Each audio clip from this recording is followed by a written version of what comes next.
بسم اللہ الرحمن الرحیم۔ السلام علیکم۔ بھیڑیوں سے زیادہ خطرناک شے۔ حضرت سیدنا کعب بن مالک رضی اللہ تعالیٰ عنہ سے روایت ہے کہ رسول اللہ صلی اللہ علیہ وآلہ وسلم نے فرمایا، دو بھوکے بھیڑیے اگر بکریوں کے ریوڑ میں چھوڑ دیے جائیں تو اتنا نقصان نہیں پہنچاتے جتنا کہ مال و دولت کے حرص اور حب جا انسان کے دین کو نقصان پہنچاتے ہیں۔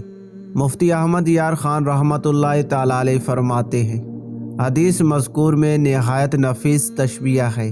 مقصد یہ ہے کہ مومن کا دین گویا بکری ہے اور اس کی حرص مال، حرص عزت گویا دو بھوکے بھیڑیے ہیں، مگر یہ دونوں بھیڑیے مومن کے دین کو اس سے زیادہ برباد کرتے ہیں جیسے ظاہری بھوکے بھیڑیے بکریوں کو تباہ کرتے ہیں کہ انسان مال کی حرص میں حرام و حلال کی تمیز نہیں کرتا، اپنے عزیز اوقات کو مال حاصل کرنے میں ہی خرچ کرتا ہے، پھر عزت حاصل کرنے کے لیے ایسے جتن کرتے ہیں جو بالکل خلاف اسلام ہے۔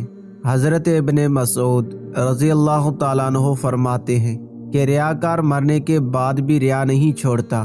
کسی نے پوچھا وہ کیسے؟ فرمایا وہ چاہتا ہے کہ میرے جنازہ میں بہت لوگ ہوں تاکہ میری عزت ہو۔ ریا مرے بعد بھی پیچھا نہیں چھوڑتی، حب جا کا وبال۔ علامہ محمد عبد الرؤف مناوی رحمۃ اللہ تعالی علیہ فرماتے ہیں، حب جا کا فتنہ مال کے فتنے سے بھی بڑا ہے، کیونکہ جا کی معنی ہے شان و شوکت، تکبر اور عزت، اور یہ اللہ عز و جل کی صفات ہیں۔ حدیث مذکور اور اس کی وضاحت سے ملنے والے 4 مدنی پھول۔ پہلا، مال و دولت اور عزت و شہرت کی خواہش انسان کے دین کے لیے بہت زیادہ خطرناک ہے۔ دوسرا، مال و دولت سے ناجائز محبت کرنے والا حلال و حرام امتیاز نہیں کرتا۔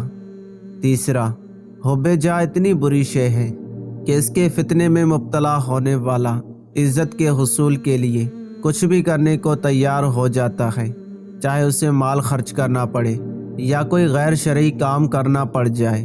چوتھا، ریاکاری ایسا برا عمل ہے جو مرنے کے بعد بھی پیچھا نہیں چھوڑتا۔ ریاکاری کی یہ خواہش ہوتی ہے کہ مرنے کے بعد بھی اس کے جنازے میں زیادہ لوگ ہوں تاکہ اس کی عزت ہو۔ اللہ عز و جل مال و دولت اور عزت و شہرت کے طلب سے ہماری حفاظت فرمائے اور ہمیں آخرت کی تیاری کرنے کی توفیق عطا فرمائے۔ آمین۔